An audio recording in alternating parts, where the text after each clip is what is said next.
معانا النهاردة فيديو جديد هيعجبكم قوي. يلا نقول بسم الله. اكتر حاجة بتضايقنا في تنظيف السمك البلطي اللي هنقليه بصراحة القشور بتاعته. انا فكرت في القشارة دي اللي هي العادية في كل بيت، اللي هي بتاعة البطاطس اللي بنقشر بيها، بتقشري بيها قشور الكوسة، القشارة العادية خالص مش هتكلفك 10 جنيه. دي بصراحة يا جماعة شايفين السمكة؟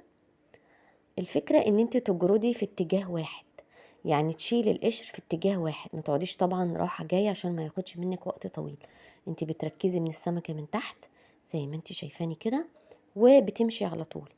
وكمان الميزة فيها ان غير انها سهلة الاستخدام ورخيصة، ده كده مستين. الميزة التالتة بتاعتها يا جماعة ان هي ما بتخليش القشر يترمى منك في كل مكان. طبعا احنا عارفين ما بنيجي نقشر السمك القشور بتاعته بتبهدل لنا الدنيا.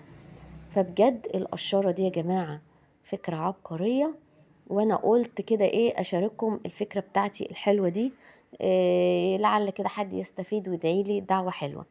إيه زي ما قلت لكم مش هتاخد منكم اي وقت في تقشير السمك. شايفين اتجاه واحد، اتجاه واحد بمشي كده، القشر بيطلع معاكي في كل سهولة. وحاولي خلي كيسة في الطبق البلاستيك اللي بتعملي فيه على اساس برضو ما تبهدليش المكان، لان قشور السمك دي بصراحة اكتر شيء زي ما احنا عارفين ان قشور السمك بتبهدل المكان. لا انتي هتحطي الكيسة في الطبق البلاستيك، وطبعا ايدك جوه كده الكيس، وتعملي بالقشارة بكل سهولة يطلع معاكي القشر.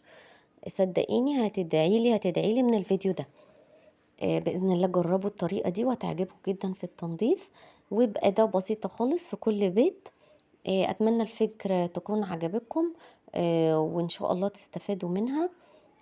وأغلبنا طبعا بينظف السمك عند بتوع الأسماك.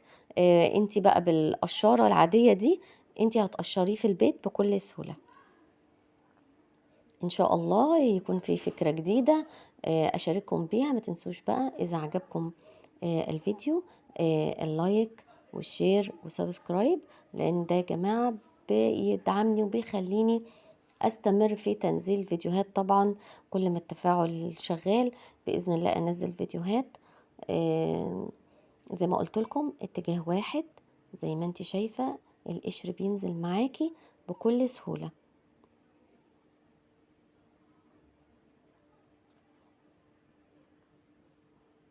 واسيبكم في فيديو جديد ان شاء الله. اشوفكم في فيديو جديد. مع السلامة.